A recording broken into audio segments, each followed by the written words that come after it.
अस्सलाम वालेकुम। Welcome to Emrad. दोस्तों, बात आज हम करने जा रहे हैं खबर के हवाले से जो ये क्लेम करती है कि चाइना अपने स्टेल्थ फाइटर एयरक्राफ्ट को, जो कि नेक्स्ट जनरेशन के जंगी तैयारे हैं, उन्हें पाकिस्तान और इंडिया के बॉर्डर के नज़दीक लेकर आ रहा है।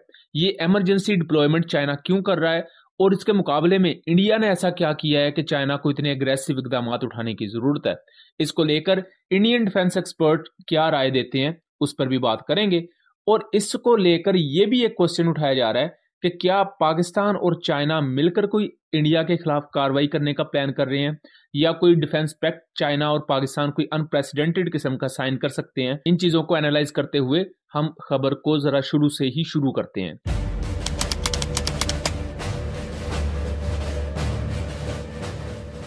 तो खबर कुछ यूं है कि होटान एयर बेस है।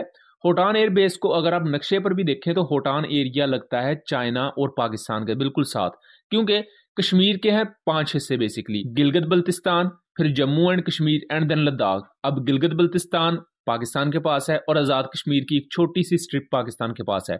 बाकी जम्मू एंड कश्मीर और लद्दाख ये इंडिया के पास है। और लद्दाख के बारे में चीन क्लेम करता है कि ये एरिया हमारा है, ये शुरू से एरिया हमारा था।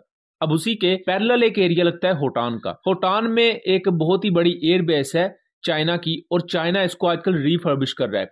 वैसे तो 2020 में भी इस पर काफी काम चल रहा था। 2020 में जब इंडिया के साथ स्कर्मिशेस हुई थी चीन की, और इसमें 20 के करीब इंडियन सोल्जर्स मारे गए थे, तब भी चाइना ने अपने J-20 एयरक्राफ्ट को इमरजेंसी वहां डिप्लॉय किया था। अब 2020 के बाद ये पहली डिप्लॉयमेंट है चाइना की तरफ से। और होटान एयरबेस पर यह भी देखा गया है कि पहले जो एयर स्ट्रिप्स मौजूद थी, यानी कि जो रनवेज होते हैं, उनकी एक्सटेंशन की गई है और नई एयर स्ट्रिप्स बनाई जा रही हैं। जब नई एयर स्ट्रिप्स बनाई जाएंगी तो वहां पर जो स्टोरेज फैसिलिटी है, जहां बारूदी मवाद और मुख्तलिफ किस्म के वेपन्स रखे जाते हैं, उन्हें भी बढ़ाया जाएगा। हैंगर्स की तादाद बढ़ाई जाएगी। हैंगर्स बेसिकली वो शेल्टर्स होते हैं जिनमें फाइटर जेट्स को रखा जाता है, और ये हार्डन शेल्टर्स होते हैं कि नॉर्मल बमबारी भी इन पर की जाए तो ये उसको भी एक हद तक बर्दाश्त कर सकते हैं। ऐसे शेल्टर्स को तबाह करने के लिए बंकर बस्टर बॉम्ब्स तक बनाए जाते हैं, जो कि इंडिया और चाइना दोनों यूज करते हैं और पाकिस्तान के पास भी मौजूद है। बहुत से जो इंडियन सिक्योरिटी एक्सपर्ट्स हैं वो ये बिलीव करते हैं कि होटान एयरबेस पर जो भी चाइना इस वक्त नई रेनोवेशंस कर रहा है, उसके साथ साथ चाइना अपने नए फाइटर जेट्स को लेकर आ रहा है। ये बुनियादी तौर पर वो उसे गेटवे बना रहा है, क्योंकि होटान एक ऐसा एरिया है जहां चाइना अपना इंफ्रास्ट्रक्चर खड़ा करके ये इंश्योर करेगा कि मुस्तकबिल में कभी भी अगर उन्हें जरूरत पड़ती है तो वो जल्दी से अपनी फौजों को बॉर्डर के नजदीक ला सकें।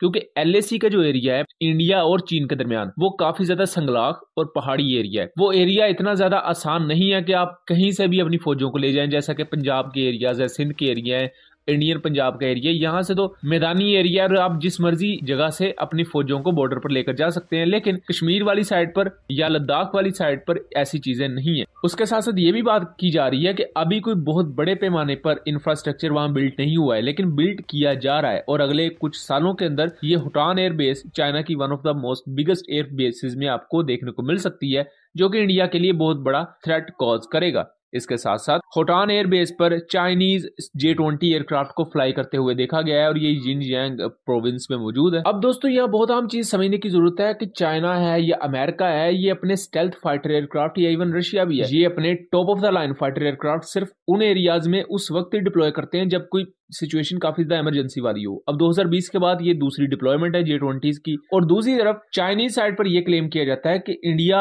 इन एरियाज में, अरुणाचल प्रदेश में और लद्दाख के एरिया में जो LAC पूरी की पूरी लगती है, वहां कुछ अंडरग्राउंड टनल्स बना रहा है, जिनमें एक बहुत ही ज्यादा अहम टनल है जिसका रिसेंटली 9 मार्च 2024 को इफ्तिताह किया गया। वो 12 किलोमीटर लंबी सेला टनल है। सेला टनल के बारे में ये क्लेम करता है चाइना कि इसे इंडिया प्योरली जंगी मकासद के लिए यूज करेगा। इस टनल की जितनी भी देखभाल होगी, इसकी ऑटोनॉमी होगी, वो इंडियन आर्मी के अंडर होगी। इसके साथ साथ ये टनल काफी ज्यादा अहम होगी। और ये जो इंडिया अंडरग्राउंड टनल्स बना रहा है, इसकी रियलिटी क्या है और इसके बारे में बहुत से ऐसे फैक्ट्स हैं जो कि मैं यहाँ नहीं बताऊंगा, वरना वीडियो कुछ ज्यादा लंबी हो जाएगी। हमने सेकंड चैनल कॉन्फ्लिक्ट कार्ड रात पर उस पर एक डिटेल वीडियो बनाई हुई है, उसका लिंक मैं डिस्क्रिप्शन में दे दूंगा।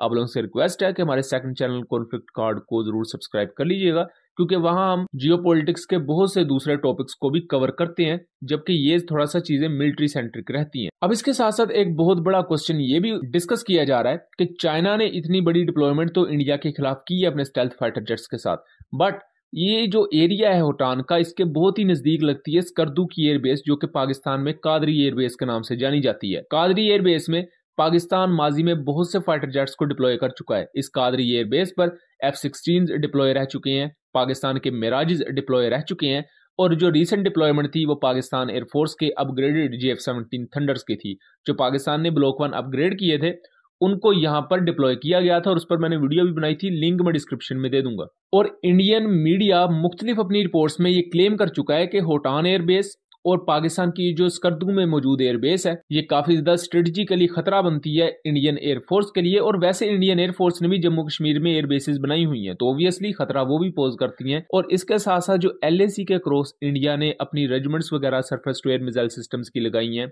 उसके साथ साथ इंडिया ने अपनी एयरबेसेस बनाई हैं, वो भी एक बहुत बड़ा थ्रेट कॉज करती हैं इंडिया के दुश्मन मुल्कों के लिए। लेकिन इंडियन साइड पर ये एक नैरेटिव भी बनाने की कोशिश की जा रही है कि फ्यूचर में चाइना और पाकिस्तान एक मेजर डिफेंस पैक्ट साइन कर सकते हैं, जहां ये दोनों कंट्रीज अपनी सोवरेनिटी को शेयर करेंगे। जैसा कि ऐसा ही डिफेंस पैक्ट हमने तुर्की और अजरबैजान के दरमियान देखा, जहां दोनों मुल्कों ने इस बात पर रजामंदी जाहिर की कि हम दोनों कंट्रीज एक दूसरे की एयर स्पेस ही यूज कर सकते हैं। सो वो बेसिकली होता ही है कि आप अपनी एयर फोर्सेस को ही आपस में इंटीग्रेट कर रहे होते हो। सेम इसी तरह की चीजों को पॉइंट आउट कर रहा है इंडियन मीडिया कि चाइना और पाकिस्तान भी सेम इस तरह का कोई मुआहदा कर सकते हैं, लेकिन ना तो चाइनीज साइड से इसकी कोई इतलात है और ना ही पाकिस्तानी साइड पर इसकी कोई इन्फॉर्मेशन आपको देखने को मिलेगी। ये था एक एनालिसिस। उम्मीद करता हूँ चीजें क्लियर रही होंगी। मजीद इस तरह की इन्फॉर्मेटिव वीडियोस के लिए हमारे चैनल को सब्सक्राइब कीजिएगा एंड वीडियो को ज्यादा से ज्यादा शेयर कीजिएगा। मिलेंगे अगली वीडियो में, तब तक के लिए अल्लाह हाफिज।